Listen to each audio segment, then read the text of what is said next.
Não temos título. O que tem aqui é função e a unção. O que adianta, irmãos? Vocês olharem para mim e dizer, o Luiz compõe o presbitério, mas não tem unção de presbítero. Não tem dedicação de presbítero. Não tem funcionalidade de presbítero. Cuidado, irmãos. Digo para todos vocês. Não amem fazer nada para o Senhor. Ame o Senhor. E que aquilo que você faça seja fruto do seu relacionamento com Ele. Então não é você que vai fazer. É Ele que por meio da sua vida vai fazer. E o que Ele fizer por meio da sua vida é vida. E o que você fizer por meio do seu esforço e capacidade é ativismo. E na igreja não pode ter ativismo. O princípio do... Eu vou voltar aqui. Ele falou outra coisa importante. Escuta então lá. Não é você que vai fazer. É Ele que por meio da sua vida vai fazer. Ele está dizendo, tá claro, é Ele, Jesus Cristo, por meio da minha vida, que vai fazer uma coisa. Agora, se você que trabalha conosco, se você que é um familiar próximo, e não identifica no seu pai, na sua mãe, no seu marido, na sua mulher, nos seus filhos, avós, Cristo neles, pode ser um problema seu, que não está vendo Cristo nele. Mas pode ser que ele não tenha Cristo mesmo. Agora, eu vou falar como você percebe que a pessoa é um cristão. Ela destoa das pessoas do mundo. Ela é diferente. A Bíblia fala isso. Ela não entra em conversinhas.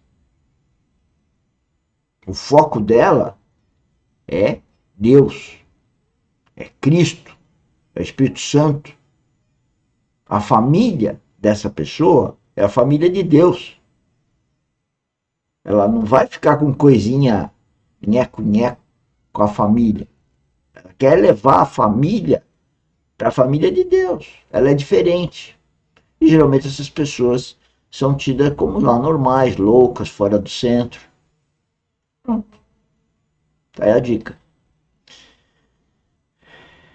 Hoje eu entendo porque as pessoas próximas de mim cospem na cara.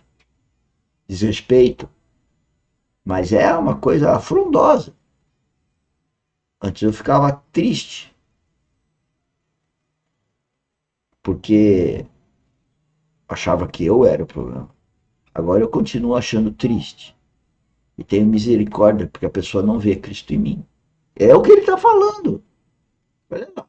E o que ele fizer por meio da sua vida, O que ele fizer por meio da minha vida, ou de qualquer outro novo nascido, é vida. E o que você fizer por meio do seu esforço e capacidade é ativismo. E o que eu fizer a partir do meu eu é ativismo. Não tem nenhum valor para Deus. Não dá glória a Deus. Só dará glória a Deus o que nós fizermos guiados pelo Espírito Santo, segundo o cabeça Jesus Cristo. Não do nosso eu. É ativismo.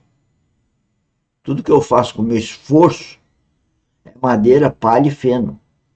Tudo que eu faço com Cristo através de mim é ouro, prata, pedras preciosas. E na igreja não pode ter ativismo. O princípio governante da igreja de Atos era que a vida de Deus, a vida do Espírito, a vida de Cristo governava todas as coisas. Ok? Lá na igreja primitiva, onde por sinal se usava muito a palavra dinamis, que é a força do Espírito, que não é ao acaso que a nossa empresa se chama Dinamis, nem tampouco a academia ser Dinamis. Isso foi a vida, foi Espírito Santo que colocou quando eu não tinha noção do que eu tenho hoje, anos depois que eu descobri, assim como meu novo nascimento, eu descobri anos depois.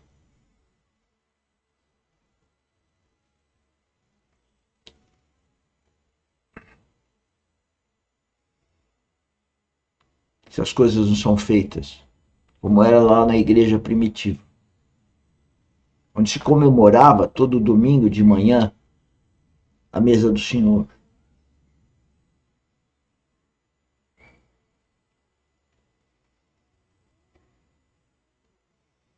Lá se sabia que tudo que não fosse feito sobre a ação de Deus, Pai, Deus Filho, Deus Espírito, teria valor. Aí a decadência. Mas sempre Deus tem um remanescente. Mas o remanescente significa que são poucas pessoas. Que hoje eu digo que é 5%. Na localidade que eu moro, eu custo encontrar alguém que queira falar as coisas que eu quero falar. Excelente. Esta deve ser a nossa escola de aprendizado. Amém? Então, coloca essa nota aqui com muito cuidado, e não vamos abordar agora essa primeira parte, vamos abordar a segunda parte. Porque nessa primeira parte vai nos dizer justamente isso: o cordeiro que foi preparado antes da fundação do mundo. Essa salvação preordenada. Salvação preordenada. Muitos irmãos, eles acreditam que nós fomos predestinados, algumas pessoas são predestinadas para a salvação. Não há um texto na Bíblia que vai dizer isso. A predestinação tem a ver com a santidade, tem a ver com a filiação. Muito cuidado, irmãos. Muito cuidado. Eu indiquei um livro para os irmãos essa semana, me surpreendeu muito a motivação dos irmãos em comprá-lo. Isso. Leia esses livros. Leia esses livros que equilibra, que te tira dessas periferias tendenciosas da teologia, para que nós sejamos equilibrados, para que nós tenhamos uma visão equilibrada da obra do Senhor, para que nós venhamos entender a graça, entender a responsabilidade, entender a misericórdia, entender o amor de Deus por nós. Amados irmãos e irmãs, então vamos seguir aqui, porque faço essa observação. Possivelmente, boa parte dos irmãos já olharam e disseram: por que ele não vai compartilhar a primeira parte, que é tão rica? Nós não temos tempo, possivelmente faremos isso depois. Mas vamos aqui, a partir do versículo 11, está assim: desta maneira comereis. Aqui é a celebração da Páscoa. Desta maneira o comereis, lombos cingidos, sandálias nos pés e cajado na mão. Amados irmãos e irmãs, nós estamos aqui diante da mesa do Senhor. Esta graciosa reunião que Deus nos deu. Esta mesa que ela nos foi entregue pelo Senhor Jesus naquela noite em que ele partiu o pão, junto com os seus discípulos naquele cenáculo. Ali o Senhor estava inaugurando aquilo que deixaria de ser o símbolo para a realidade. O povo de Israel celebrava a Páscoa. A palavra Páscoa significa passar por cima. Então nós sabemos que na Páscoa, como vemos aqui nessa primeira parte de Êxodo 12, o cordeiro era separado. Ele era escolhido, ele era separado, ele era sacrificado. Agora, amados irmãos, o que nós vemos? Quando o nosso Senhor, em Lucas capítulo 22, ele convida os discípulos para aquela mesa.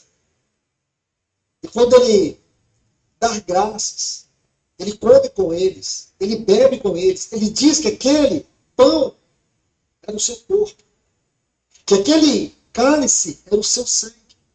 Então agora o Senhor tira os discípulos da esfera da liturgia, da simbologia, da religião, e os conduz para o caminho da realidade espiritual.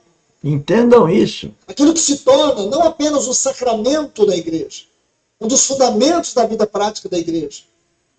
Aquilo que define também a identidade e o relacionamento espiritual da igreja. Aquilo que mostra